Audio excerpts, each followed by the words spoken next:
আজি আমাক ৰজা আৰু চোৰা সাধু কথা ক'ব লাগিব। আজি মই তোমালোকক ৰজা আৰু চোৰৰ এটি ধুনীয়া সাধু কথা ক'ম। সাধু কথাটোৰ নাম হ'ল কটা যোৱা নাক খাৰণি দি ঢাক। এখন দেশত এজন ৰজা আছিল। ৰজাৰ 7টা কোঁৱৰ আছিল। সেই 7টা কোঁৱৰৰে একোজনীকৈ কুঁৱৰী আছিল আৰু সেই কুঁৱৰীজনৰ চবচে সৰু কুঁৱৰীজনীৰ ঘৰত কোনো মানুহ নাছিল, অকলশৰীয়া আছিল। অকল শাহু একোৰো ঘৰ নাই, মাক দেউতাক কোনো নাছিল, অকল ৰজাৰ ঘৰখনতে থাকিছিল। বাকী কেইজনী কুঁৱৰীৰ নিজৰ নিজৰ ঘৰ আছিল। এদিন সিহঁতে বহাগ মাহৰ আগত চৈত মাহত 7জনী কুঁৱৰী লগ হৈ কিনে সূতা কাটি কিনে কথা পাতি আছিল। সৰুজনীয়ে ডাঙৰজনীয়ে তাইৰ নেক্সজনীক মাত লগালে, হেৰ' গঙাইৰ মাক, এইবাৰ তই মাৰ ঘৰত কেতিয়া যাবি?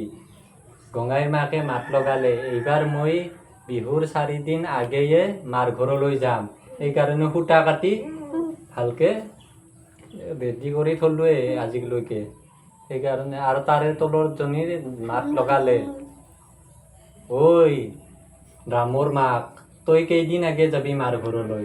ৰামৰ মাকে ক'লে, মই এইবাৰ 7 দিন আগেই বিহুৰ ঘৰলৈ যাম, সেইকাৰণে মই সূতা বোৱা চব ৰেডি কৰিয়ে থলোঁ।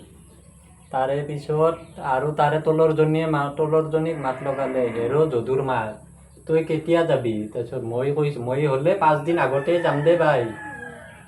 তাৰপিছত তেনেকৈ আলোচনা কৰি থকা এজন চোৰে ৰজাৰ ঘৰত সোণা আৰু গহনা চুৰ কৰিবলৈ আহিছিল। ঘৰতে সেই চোৰটোৱে এটা ফুটা আছিল সেই ৰুমটোত, য'ত 7জনী কুঁৱৰীয়ে কথা আলোচনা কৰি আছিল। সেই ফুটাটোৰে নাকটো এনেকৈ সোমাই সিহঁত কুঁৱৰীবিলাকৰ কথা শুনি আছিল। তেতিয়াই আৰু ডাঙৰজনীয়ে সৰু কুঁৱৰীজনীক মাত লগালে, হেৰ' কুঁৱৰী, তোৰতো কোনো নাই ঘৰত, তই মোৰ ঘৰলৈ যাবি, মোৰ লগতে বিহুটো কটাবি আমাৰ মাৰ ঘৰত।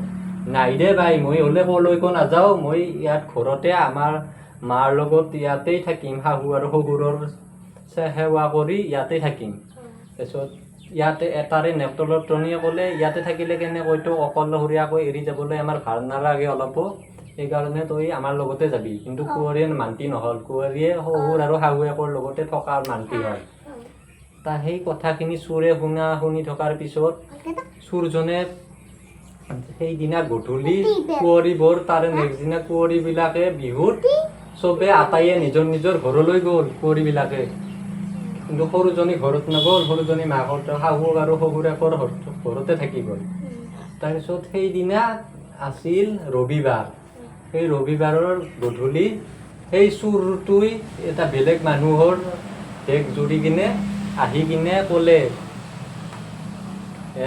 ৰজা আৰু ৰাণীক ক'লে, মই আমাৰ সৰু বোৱাৰী ক'তনো, মই এতিয়া আমাৰ সৰু মইনাক মই নিবলৈ আহিছোঁ।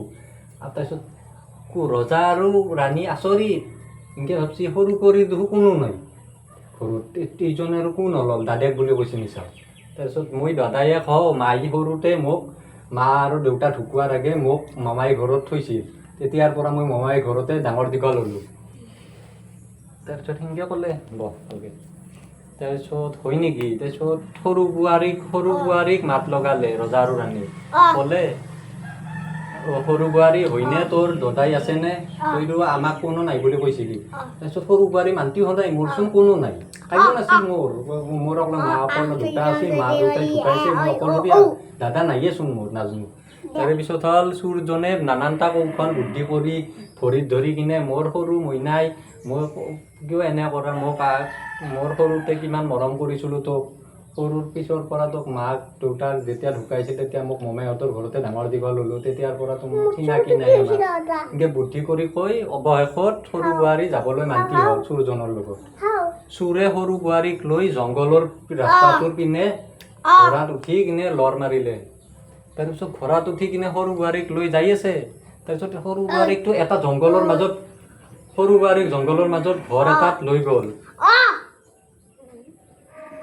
সৰু বোৱাৰীক জংঘলৰ মাজত ঘৰ এটাত লৈ গ'ল, লৈ যাই কিনে সেই ঘৰটোৰ সৰু বোৱাৰীক তাৰমানে ভাবছি মোক এই ঘৰটোৰ ওচৰত কিয় লৈ যায়। তাৰপিছত সৰু বোৱাৰীয়ে ক'লে, সৰু বোৱাৰী ঠিক ভাবিলে, আজি মোক চোৰে পালে, গম পাইছি সৰু বোৱাৰী। তাৰে পিছত চুৰে ক'লে আজি তোক মই ঘৰত নি তোৰ লগত কালি মোৰ বিয়া। তাৰে পিছত ঘৰত নি কিনে চুৰজনৰ ঘৰত মানে চুৰৰ মাকটো আছিল ঘৰত। মাকক ক'লে অ'ৰ মা তোৰ বোৱাৰী আনিলোঁ আজি, মই ৰজাৰ হাউলিৰ লৈ যাই সোণা ৰূপা চুৰ কৰি আনো আৰু কালি আমাৰ বিয়া এই লগত। তাৰপিছত কুঁৱৰীক বান্ধি থৈ কিনে বিচনাৰ পিৰালিত বান্ধি থৈ কিনে তাৰে পিছত চুৰজনে গেল সোণা গহনা আনবা আৰু দে কালি বিয়া পাতব কুঁৱৰীক বুদ্ধি কৰি লৈ আহিছে। তাৰপিছত কুঁৱৰীক মাকে ক'লে, চুৰজনৰ মাকে ক'লে তোক আমাৰ বোপাই বহুত সুখত ৰাখিব, ৰাজহলিত তই বহুত দুখত আছিলি, আমাৰ বোপাই চুৰ কৰি বহুত টকা পইচা ইনকাম কৰিছে, তই বহুত শান্তিত থাকিব পাৰিবি।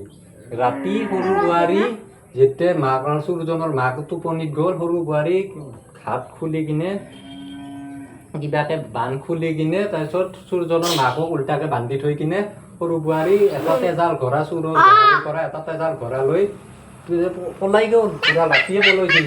তাৰপিছত সিভাগে চুৰজনে চুৰ কৰি আহিছিল, সোণা ৰূপা গহনা চুৰ কৰি আহিছিল আহোঁতে বৰ ভাগে। তাৰপিছত চুৰজনে সোণা ৰূপা চুৰ কৰি আহিছিল, সেয়াৰ পৰা ৰাস্তাতটো ঘোঁৰাৰ মাত শুনি কিনে ৰজাৰ পোহৰি অহা বুলি চুৰজনে পুৰা ডাউচি লুকাইছি, সোণা চোনা চুৰি গৈছি তাৰমানে একদম। এইপিনে তাৰপিছত সোণা চোনা চুৰ কৰি সোণা চোনা চুৰি ধৰিলে, সোণা চোনা চুৰি গেল।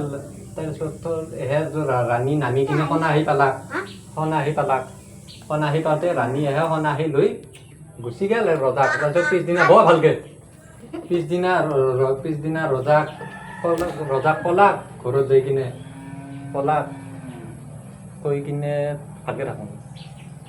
ৰজাক ক'লাক আজি মই এনে ঘটনাটো ক'লাক। তাৰপিছত ৰজাই হয় নেকি, নেক্সট দিনা আৰু ৰাজী সাতোটা ৰাণী যেতিয়া সাতোটা ৰাণী ঘৰত পাইছি আলোচনা কৰি আছিলে, সিদিনাৰ নিচিনা কথা আলোচনা কৰি থাক। সিদিনাও চুৰটোৱে নাকটো সোমাই ভালকে থাক নাকটো সোমাই কিনে চাই আছিল চুৰটোৱে চাই থাকোঁতে কি কৰিছে, ইবাৰেই সৰু বোৱাৰী মনে মনে যাই কিনে কটাৰী এখন আনি নাকটো কাটি তাতে খাৰণী এবাটি ঢালি দিছে। তাৰপিছত আৰু কৈছে কটা যোৱা নাক খাৰণী দি ঢাক। তেতিয়াই ৰজাৰ পোহৰি আহি চুৰজনে যেতিয়া আটা বাৰী কিৰিলি বাঢ়িলে ৰজাৰ পোহৰি ধৰি কিনে চুৰজনক খুলি দিলে। ধন্যবাদ।